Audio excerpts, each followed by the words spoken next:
I'm Helen, and I'm a 40-year-old mother to my daughter Amber. She just turned 12 this year, and she's been working hard on her studies every day, aiming to get into a good middle school in 2 years. These days, our life has been relatively calm, which is quite a relief considering the struggles I faced a decade ago. Back then, I was a tax accountant at my first job. My ex-husband, Larry, was in charge of accounting at the same company. When I was 26 and he was 28, we decided to get married.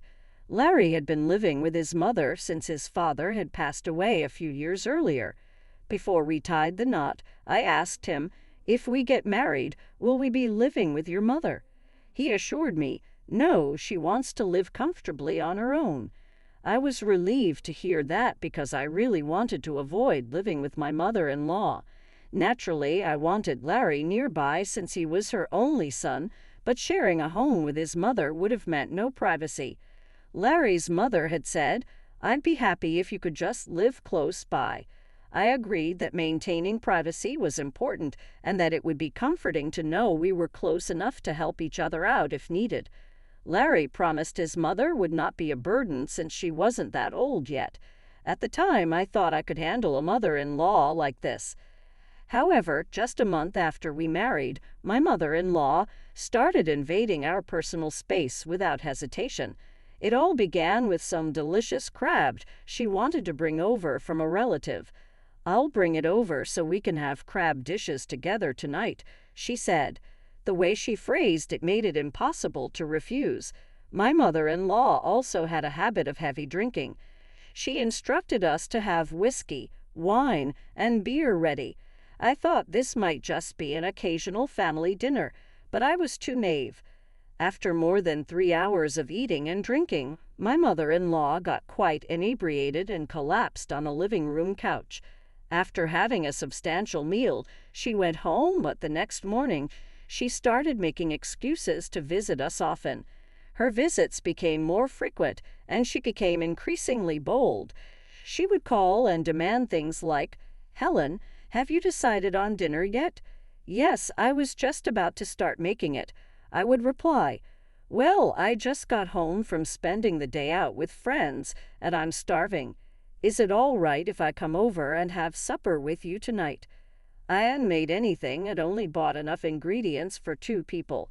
"No problem, just share a bit with me since I don't eat that much," she would insist. From then on, my mother-in-law made unexpected visits regularly. She seemed to know precisely when I would be starting dinner. She would show up, stay late, and even spend the night. It was a never-ending cycle, and I was running out of patience. "Can't you talk to your mother and ask her to hold back a little?" I asked Larry. "My mom just wants to get along with you," he replied. "But didn't she initially say that she would respect our privacy and keep an appropriate distance?" I asked. "All right, I understand. I'll talk to her politely," he said. But the calls kept coming with no regard for our boundaries. I realized if I didn't speak up and set clear limits, she would just take advantage further. Larry wasn't very reliable in this situation, so I decided I needed to address the issue myself. "Helen, is it okay if I impose on you again today?" she asked. "I'm sorry, but that won't work today." "Larry and I will be coming to your house," I responded. "That's no good. Even if you come over, I won't be able to serve you anything decent," she said. "We don't mind at all." "Please let us eat a meal you've cooked once in a while," I insisted. "You've got some nerve asking me to cook for you. As your daughter-in-law, do you think I should just do whatever you say?" I asked. "No, that's not what I meant, but anyway, please don't come over." I said, "Remember how we promised to keep an appropriate distance while maintaining a good relationship. In that case, please refrain from coming to our house from now on, too." I worried I might have been too harsh, but I felt that if I didn't make myself clear, her intrusiveness would only get worse. After I refused my mother-in-law's visits, she kept a low profile for a while. Then I found out I was pregnant. As I reached my 9th month, I took maternity leave and moved back to my parents' home. With my mother's help, I was able to enjoy those last peaceful days before giving birth. A week before my due date, I delivered a healthy baby girl, and we named her Amber. The day after giving birth, my mother-in-law showed up at the hospital. She handed me a piece of paper with a list of 10 names, saying, "I've thought of some good names for the baby." "Mom, I appreciate the effort, but we've already chosen a name," I told her. Larry, who was with us, asked, "Why would you do that without consulting me? This child is my granddaughter. I should be involved in naming her." "Please stop," I said firmly. "We've already decided. The paperwork hasn't been submitted yet, so there's still time. If you really want to change it, I'll take care of it," she replied. My mother, who had been quietly observing the situation, finally spoke up in a low voice. "The baby is Larry and Helen's child. It's their right to name their own children. Grandmothers don't have that right." "But I was so looking forward to it," my mother-in-law argued. "Larry and Helen are looking forward to this more than you can imagine. As a parent yourself, don't you understand how they feel?" my mother said, scolding her. My mother-in-law, clearly taken aback, glared at my mother resentfully before leaving the hospital room. Larry quickly followed her out. "Mom, thank you for standing up for us," I said. "I feel much better now that it's been made clear. It must be tough dealing with your mother-in-law, but you'll be able to rest easy at our home for a while, right?" my mother asked. "I'm planning to stay for about a month," I said. "Got it. Make sure you fully recover during that time," she said. However, on the day I was being discharged, who should show up but Larry and my mother-in-law together. "Everything is ready to welcome Amber. Let's go home, Helen," she declared. "Wait a minute," I said. "I thought I mentioned that I'd be recuperating at my family's home for a month. Is your parents' house really the best place for her and Amber?" my mother-in-law questioned. "Larry has been waiting for you to come back too. But you're still recovering." "I live nearby, so I will take good care of her," my mother said. "Now hurry up and get ready to go, Helen. I won't budge until you do." Until that point, Larry had awkwardly watched the exchange between my mother and his mother. Now he spoke up. "I want Helen and Amber to come home soon, too." "But I'm still in pain and can't handle any housework yet," I said. "I'll help out as much as I can, and my mom said she'd pitch in for a while, too. But Helen, you've been relying on your mother throughout your pregnancy. Do you plan to burden her even more? Isn't that just selfish?" my mother-in-law argued. Feeling like I couldn't trouble my mother any further, I reluctantly agreed. My mother had said not to worry about her, but I knew that if I insisted on staying at my parents' house, my mother-in-law might have more to say later out of spite. To avoid further conflict, I decided to return to my own home instead of staying with my parents. However, I soon realized that this might have been a mistake. The very next day, my mother-in-law showed up as if she had been waiting for this moment. "Amber, Grandma's going to hold you now," she said, reaching for the baby. "Please don't wake her." "She just fell asleep," I pleaded. "It's fine, I raised Larry, you know," she said, picking up Amber. But as soon as she did, Amber started wailing loudly. No matter how much my mother-in-law tried to soothe her, the crying wouldn't stop. "My, isn't this child a bit too nervous and high-strung?" she said. "That's why I asked you not to wake her," I responded, frustrated. "I came over thinking I'd help out, and now you're being harsh with me," she retorted. "I had to take Amber back from her and calm her down myself. If you're here to help, could you do the shopping and prepare meals? I'm not in any shape to go out yet." "Prepare meals? That's not my strong suit," she said. "I'd rather help with child care instead." "I'll handle the child care, so please take care of the other chores," I said, trying to maintain my composure. "Oh my, Helen, do you plan to monopolize Amber? When she wakes up, I'll hold her. You can do the housework in the meantime. That's what I came here for. If that's the case, could you put Amber to sleep now?" I asked. "She's crying. Do you think she wants milk?" my mother-in-law asked. "I just fed her a little while ago," I replied. "Then it must be her diaper." "Hurry up and change it," she insisted. "I already changed her diaper," I said, feeling even more frustrated. "Well, if that's the case, then there's nothing more I can do," she sighed. Realizing she had nothing left to contribute, my mother-in-law said, "I'll come check on you again tomorrow," and promptly left. "Please don't come any more. Never come again," I grumbled to myself as she left. After that, my mother-in-law visited our house almost every day. Instead of helping, she would wake Amber up from her naps, putting her in a bad mood. To top it off, she would eat the meals I prepared and leave without cleaning up. Larry, who I had hoped would be a source of support, came home from work, looked at Amber, and just grinned, saying, "She's so cute." When I asked him for help with chores, he did a half-hearted job, which only created more work for me to redo. I felt completely unsupported and had no choice but to manage everything on my own. Exhausted from lack of sleep after giving birth, I was on the verge of collapse. About a month after Amber was born, Larry, who had woken up early for once, called out to me, "I'll watch Amber so you can get some sleep. You must be tired." "I'd appreciate that, but will you be okay on your own?" I asked. "My mom will be here soon, so it'll be fine. Just leave it to me," he assured me.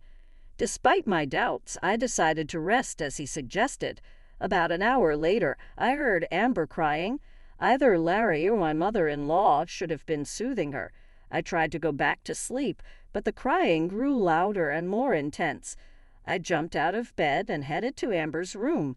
Larry was nowhere to be seen, and my mother-in-law was standing there with a sour look on her face, leaving Amber unattended in her crib. "Where's Larry?" I asked. "He went out," she said. "He got a call from a friend or something." "So what are you doing?" I demanded. "Amber won't stop crying," she replied. "Did you check her diaper?" "Are you asking me to do that? I've forgotten how to change diapers. Since you're up, hurry and change her," she said dismissively.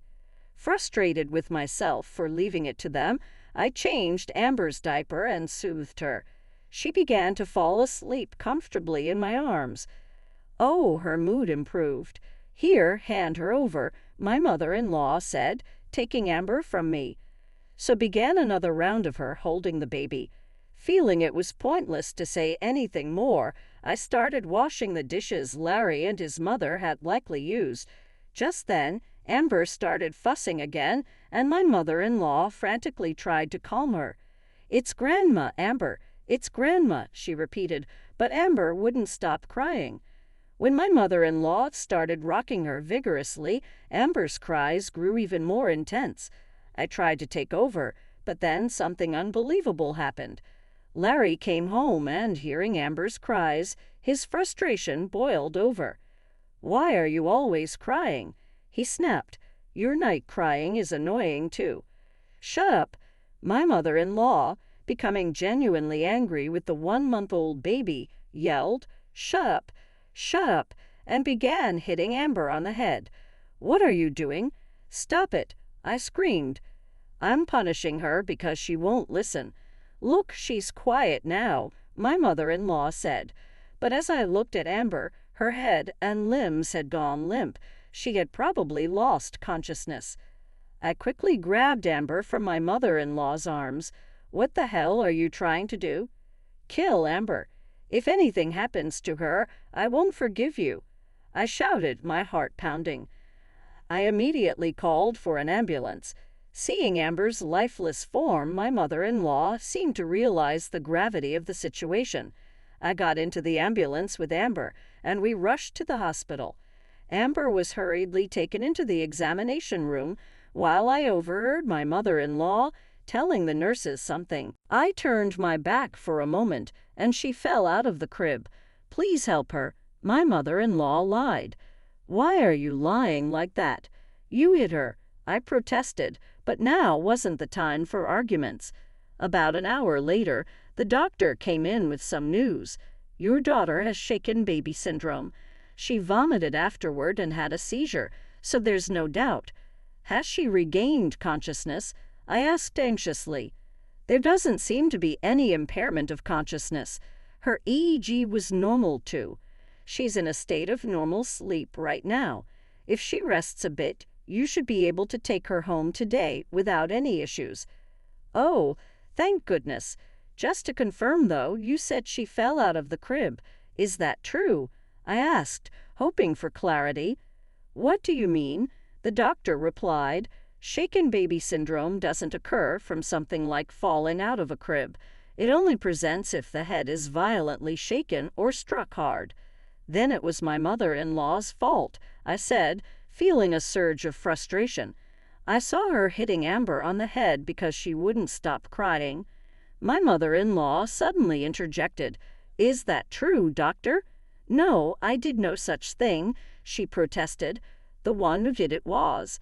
Stop making excuses. The doctor cut her off. Don't take shaken baby syndrome lightly. You were fortunate this time that it was mild, but in severe cases, it can cause cerebral hemorrhage, vision impairment, and other serious issues. I told her, hitting a baby is not something a mother should do, I added, my voice shaking. My mother-in-law, flustered, tried to argue again. Please don't lie, I said firmly. The one who hit her was. Stop with excuses, the doctor interrupted. While we were arguing, the nurses who had been informed about the situation started moving busily. The doctor then said, I'd like to hear more details. Could you please come with me? I was taken to a narrow room and left there for a while. Eventually, the police arrived. They explained that what happened constituted assault. I didn't do anything, I said. My mother-in-law hit my daughter's head. I see. We'll need to hear the full story at the station, so would you please come with us? The officer requested.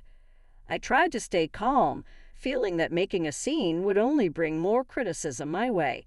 I asked the nurses to handle things and followed the police to the station. There, I explained in detail everything that had happened that day. All right, you may go home for today. We'll need to hear from your daughter's grandmother as well, so please inform her that we will be contacting her, the officer said. I understand. I apologize for the trouble. Thank you for your help, I said, feeling a mix of relief and worry. Hours had passed since then, and I was anxious about how Amber would react when she woke up. I hurried back to the hospital and went to see the doctor who had examined her. Excuse me, where is my daughter? I asked urgently. Your daughter was already taken home by her grandmother, the doctor said. What? You're kidding, right? I exclaimed, panicking. I rushed home, realizing along the way that I had forgotten to contact Larry. I hastily called him. What the hell did you do? He shouted over the phone. I heard you hit Amber. Is that something a mother should do? Larry demanded, his tone sharp. Wait a minute, I'm coming home now. I'll explain everything, I said, feeling panic rise. When I arrived home, Larry was waiting in the entryway, looking stern and imposing. You've got some nerve coming back here, looking so unperturbed. How can you face Amber? He asked, anger etched on his face. Wait, I think there's some misunderstanding. I didn't do anything. I tried to explain. Stop spouting nonsense. I heard everything from my mother. You were taken in by the police, weren't you? That's because your mother is telling awful lies trying to blame it on my mother. I retorted. You're unbelievable. Larry said, and then I heard my mother-in-law's voice from inside the house. There's no place for you here anymore, she said coldly. Does she intend to keep lying like this? I thought, feeling frustrated. I wouldn't let her. You may not believe anything I say right now, but I think the truth will come to light before long. Can I stay here until then? What do you mean? Larry asked. The police will be coming here later to clarify the truth with them present, I said. At that moment, my mother-in-law hurriedly said, I think I'd better go home for today, and headed for the door. Desperate to stop her, I blocked her way just as the doorbell rang. The police arrived, and the two officers, along with my mother-in-law, Larry, and I sat around the table. We heard the full story from Amber's mother earlier. One officer said, "It doesn't match what the grandmother told us, so we'd like to have the grandmother tell us about today's events once more." Like I said, it's just as I told you at the hospital. Helen hit Amber on the head. Amber collapsed. My mother-in-law began. But as she desperately tried to concoct a story, she faltered and couldn't make sense. She couldn't answer the officer's questions properly and finally burst into tears. The officer's stern words cut through the chaos. "Let's confirm one last time. The one who harmed Amber was not the mother, but the grandmother. Is that correct?" My mother-in-law, unable to refute the accusation, nodded. With this, the suspicion against me was completely cleared. I had intended to sue her for assault if she tried to make things worse. When I told her that, she clung to me, begging desperately, anything but that. I resolutely shook off her hands, and the officers had to drag her away, her head hanging in shame. Larry was equally agitated, his voice filled with frustration. "Mom did it," he said angrily. "She used violence after promising to take care of Amber. The worst part is that you're not entitled to criticize your mother. Larry, are you the father of Amber? Who is it that suggested leaving Amber in their care and then disappeared to spend time alone?" "Oh, okay," Larry replied defensively. "And you just said whatever you wanted to say without checking the facts. Did you really believe I was such a bad mother?" "No, I just didn't think my mom would do something like that," he said, his voice filled with regret. "So you thought I would?" I said firmly. "Enough is enough. I've made my decision. I want a divorce." "Hey, just relax," Larry said, trying to calm me. "I refuse to get divorced. It's my opinion that you lack the necessary qualifications to be a mother. And while we're at it, I don't think you're fit to be my husband." I shot back, "Please hurry, gather your belongings and leave." I then made the decision to sue my mother-in-law for assault, as I was Amber's guardian and she had hurt my daughter. I could never forgive her for trying to shift the blame onto me. Even though she only received a fine, I managed to secure enough child support and alimony from both of them to ensure Amber and I would have enough money to live on moving forward. After severing our relationship with that ridiculous mother and son, we continued to experience calm days, finding peace and stability as we moved on with our lives.